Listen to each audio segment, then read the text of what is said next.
رقم لرم په یو سوال درته کوم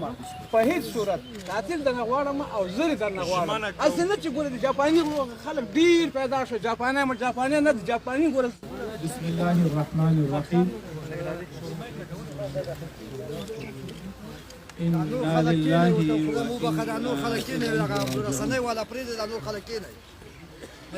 متاسفانه نن مو ملاله له لاسه ورکړې نن مو داسې یوه افغانه خور له لاسه ورکړې چې د هغې ګناه یوازې د دردېدلو افغانانو غږ ته انعکاس داسې یوه رښتیا مو د لاسه ورکړې چې د هغې ګناه انسانیت ته کار و داسې یوه مبارزه خور مو د لاسه ورکړې چې هغه درد چې افغانانو درلودل او هغه بې عدالتي چې په ټولنه کې موجود وه د هغې غږ ته انعکاس ورکول د دغې رښتینې مبارزې قرباني ده هغه زموږ ملاله خور هغه ژورنالیسته وه هغه د ټولنې ژبه وه هغه د ټولنې غږ و او دغه برید یوازې په ملالې خور نه دا په انسانیت برید و دا په بیان د ازادۍ برید و او دا زموږ په خویندو برید و متاسفانه د لسیزو راهیسې افغانان همیش همدغسې د غم په ټغر باندې ناست دي هغه څیرې چې په خویندو کې دي او هغه څیرې چې په ځوانانو کې دي او هغه څیرې مو چې په ټولنه کې ژوند کوي چې هغوی ښه راتلونکی لري هغوی په افغانانو خفه کېږي هغوی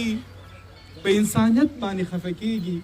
او هغه زموږ باسواده قشر ده هره ورځ په مختلفو ولایتو کې هغوی خپل ژوند د لاسه ورکړي متاسفانه دښمن مو ډېر نامرده دښمن دی دښمن مو ډېر نازوانه دښمن ده او دښمن د کرکې نفرت او د وژنې له لارې غواړي چې په افغانانو باندې دغه خپل فکر تحمیل کړي او دا ټولنه ګروګان کې ونیسي زه باور لرم چې دغه ملاله یوه نه زرګونو نورې ملالې به د دې ځای نیسي اما دردېدلی په دې یم چې د دې هېڅ ګناه نه وه د نه په نظام کې کار کول نه په حکومت کې کار کول او نه د مشخصې یوې ډلې طرفداري کوله همې ډېر وخت به په نظام هم نقد کول اما مهم دا و چې دوی د افغاني ټولنې څخه نمایندګي کوله دوی د خویندو څخه نمایندګي کوله دوی د باسواده قشر څخه نمایندګي کوله متاسفانه دښمن دا ونه شو زغملی او دا یې نن په شهادت باندې ورسول زه نن دغه ځایه نه تنها ننګرهاریانو تر ټول افغانانو ته وړاندې کوم تسلیت وړاندې کوم ژورنالیستانو ته د دې تسلیت وایم د دې ګرانې خور باعزتې خور کورنۍ ته یې تسلیت وایم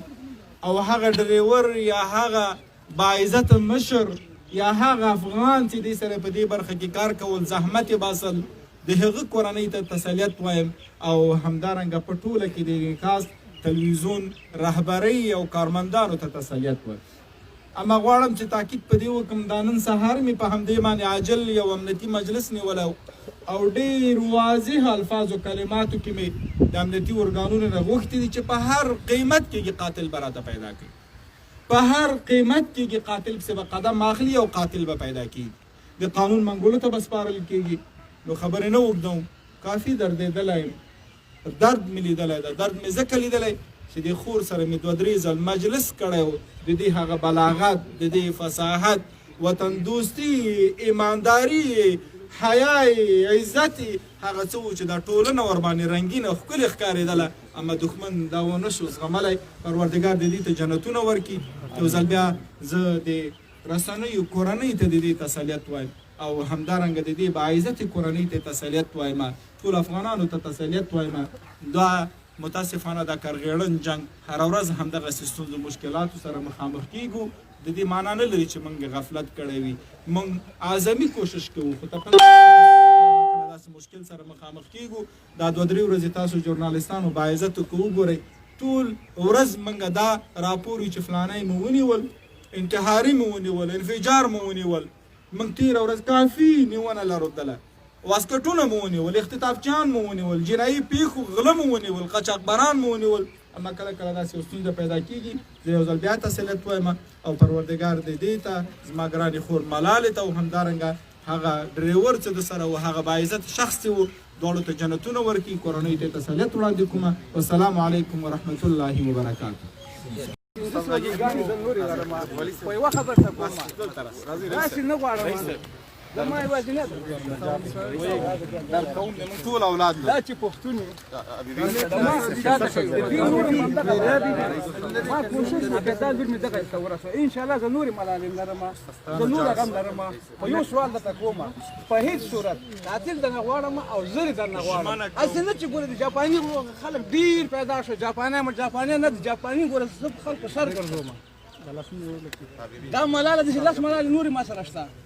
دا لار به تعقیبوي. والي صاحب محترمه، خو فقط جدي غوښتنه دا ده چې قاتلین دنه غواړي، نور څه مشکل نشته. انعکاس ټلویزیون رئیس سلام وینا لري. تسلیت حمله کوله جاویدا جاویدا حمله کوله. بسم الله الرحمن الرحیم. د مصباحاتو مسؤلینو نن